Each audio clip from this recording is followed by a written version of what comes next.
Sayın Valim, TEDAŞ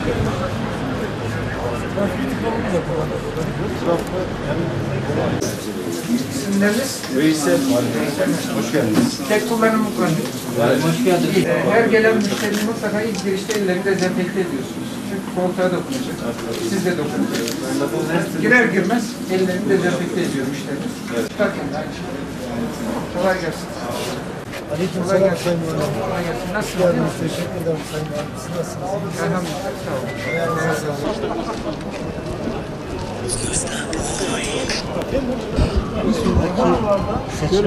Sahadaki olan insanlara da bilgi alınsın. İçişleri Bakanlığımız tarafından yürütülen denetim çalışmaları kapsamında Malatya'da görevli arkadaşlarımızla, sivil toplum örgütlerinin temsilcileriyle birlikte denetim yapıyoruz. Buradaki iş yeri sahiplerimizi, vatandaşlarımıza uyarıyoruz, uyarılarda bulunuyoruz. Özellikle temel kurallara riayet etmeleri, sokakta kesinlikle maske kullanılması, mesafe kurallarına kesinlikle riayet edilmesi. Çünkü sosyal ilişkilerde bu mesafeyi korumadığımız zaman çok ciddi problemlerle karşı karşıya geliyoruz. Bir de kalabalık ortamlarda bulunmaması için vatandaşlarımızı siz de duyuyorsunuz. Bütün polis ekiplerimiz, jandarma ekiplerimiz devamlı uyarıyorlar. İşi mecburiyet taşımayan kimseler lütfen sokağa çıkmasın. Yani tabii işi vardır, görevi vardır. Ona gidecek, gelecek vatandaşlarımız veya temel ihtiyaçları vardır. Bunları karşılayacaklar.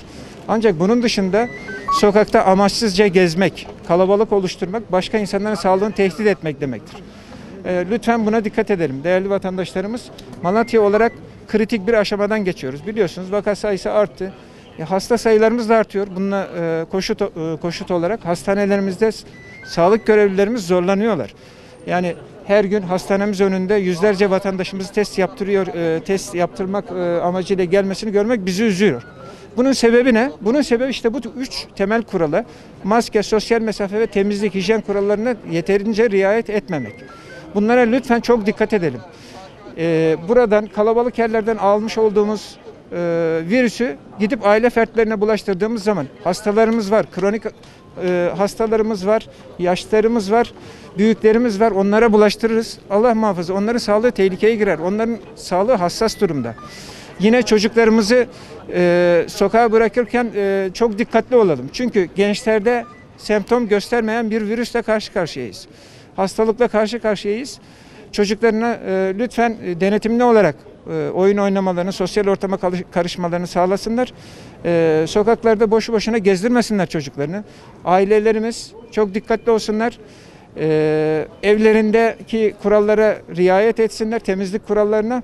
Eğer bu kurallara yeterince riayet etmezsek bu hasta sayımız her geçen gün artar. Ondan sonra bizler hastane kapılarında beklemek zorunda kalırız.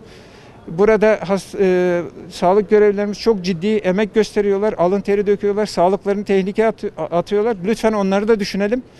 Yine büyüklerimizi, hastalarımızı düşünelim ve bu kurallara riayet edelim. Şu anda maske konusunda ciddi bir bilinç oluştu ilimizde. Sokağa çıktığı zaman insanlarımızın tamamına yakını maske takıyor. İstisnai durumlar var ama denetimdeki arkadaşlarımız onlara gerekli uyarıları, gerekirse de yaptırımları uyguluyorlar. Ama sosyal mesafe konusunda sıkıntılarımız var. Sosyal mesafeyi korumada özellikle toplu bulunan alanlarda, düğünlerde, cenazelerde, mevlitlerde, yemeklerde buralarda en az 1,5 metre mesafe kalması lazım insanlar arasında. Çünkü konuştuğumuz zaman ağzımızdan çıkan zerrecikler bu mesafe korunmadığı takdirde başkasına çok kolayca ulaşabiliyor. Gerek solunum yoluyla gerekse de ellerimizi yeterli şekilde yıkamazsak, temiz tutmazsak dokunduğumuz yerler vasıtasıyla diğer insanlara bulaşıyor. Bu sosyal mesafeye çok dikkat etmemiz lazım. Ve mümkün olduğunca kalabalık oluşturmamaya çalışmamız lazım. Bunlara riayet edersek daha önceden konulan yasaklar vardı biliyorsunuz. Yani birçok kısıtlama geldi sosyal hayatımıza. Sosyal hayatımız tekrar kısıtlanmak durumunda kalır. Bu olursa da ekonomik hayatımız, geçim hayatımız ciddi sıkıntıya girer. İş yerlerimiz kapanmaya başlar. Biz bunu kesinlikle istemiyoruz. Malatya olarak hep birlikte el ele verelim. Bu kritik zamanları birlikte aşalım ki vatandaşlarımız üzülmesin, insanlarımız hayatını kaybetmesin, hastalarımız çoğalmasın diyorum. Buradan diğer tarafa çıkıyor değil mi? Durdur. Nasıl yoğunluğu, müşteri yoğunluğu? En kalabalık ne zaman oluyor? günlerde durur Sayın Valim. Yani Şimdi uyacağımız temel kural şu, bir mesafe, masalar arasındaki mesafe, seyretme. Yani 1,5 metreden az mesafe kalmayacak oturulduğu zaman. Seni buraya mecbur ettiler mi getiriyorlar? Valla duramıyorum evde. Ya sen evde kalman lazım. Duramayayım. Ama o zaman mümkün olduğunca kısa kalıp evine dön.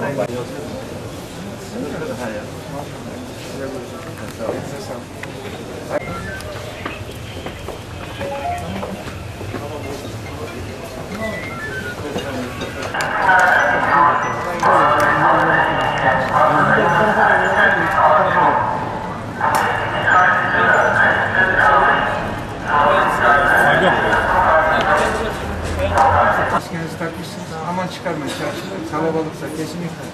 Çoluk çocuğunuza dikkat edin. Aile fertlerinize dikkat edin. Geçirdik bilmiyorum. Sizi geçirdiniz mi?